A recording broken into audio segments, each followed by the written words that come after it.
Hello everyone. So we are discussing the back exercise questions of the chapter Structure of Atom, and today we will discuss question number 10. So here the question is, electromagnetic radiation of wavelength 242 nanometer is just sufficient to ionize the sodium atom. Calculate the ionization energy of sodium in kilojoule per mole. बहुत ध्यान से पढ़ना है बेटा question. You have to calculate the ionization energy of sodium in kilojoules per mole.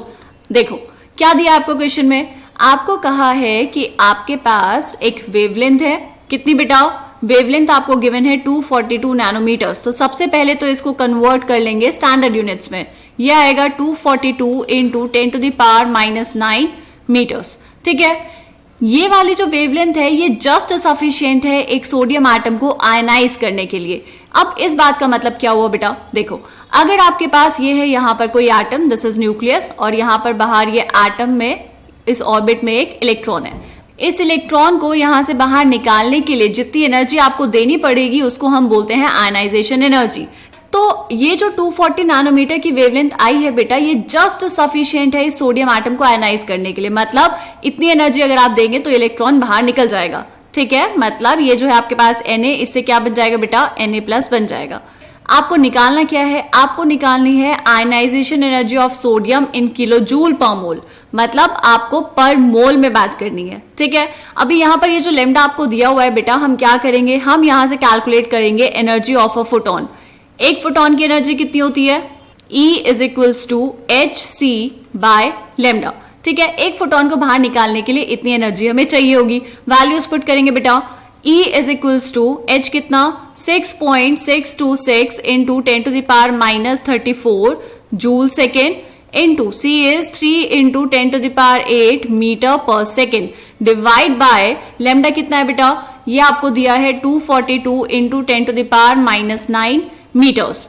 Multiply करो ऊपर. 6.626 into 3 कितना हो जाएगा बेटा?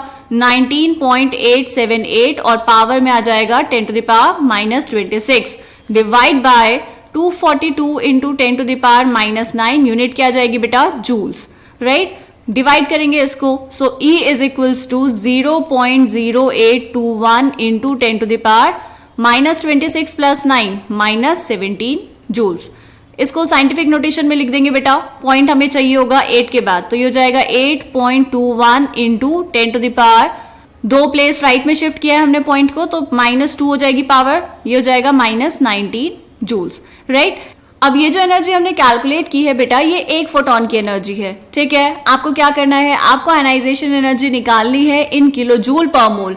तो इसका मतलब हमें 1 मोल एटम्स की एनर्जी कैलकुलेट करनी होगी. ठीक है. देखो यहां पर हम लिखेंगे फॉर एनर्जी इन पर मोल. देखो बेटा क्या करना पड़ेगा? E = जितनी एनर्जी अभी आई है वो कितनी है? 8.21 into 10⁻⁻19 joules. This is the energy of 1 photon. एक मोल में कितने फोटॉन्स प्रेजेंट होते हैं बेटा? एक मोल में होते हैं एवोगैड्रो नंबर जितने photons, that is 6.022 into 10⁻23.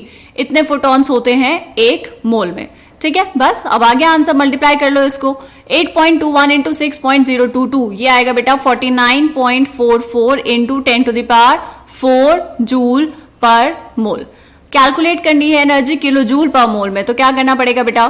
Kilo joule का मतलब क्या हुआ? हमें चाहिए यहाँ पर 10⁻3. ये 10⁻3 कैसे होगा? इस पॉइंट को अगर हम ले जाएं कहाँ पे बेटा? राइट साइड पे, तो ये हो जाएगा 494.4 into 10⁻3 joule per mole.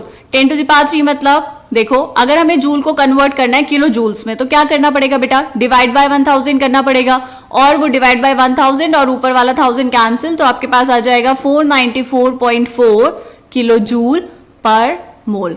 This is the ionization energy of sodium atom in kilo joule per mole. कितना आ गया? 494.4. ठीक है बेटा, बात समझ आ गई. So this is the answer of this question. मिलेंगे नेक्स्ट क्वेश्चन में, तब तक के लिए बाय बाय.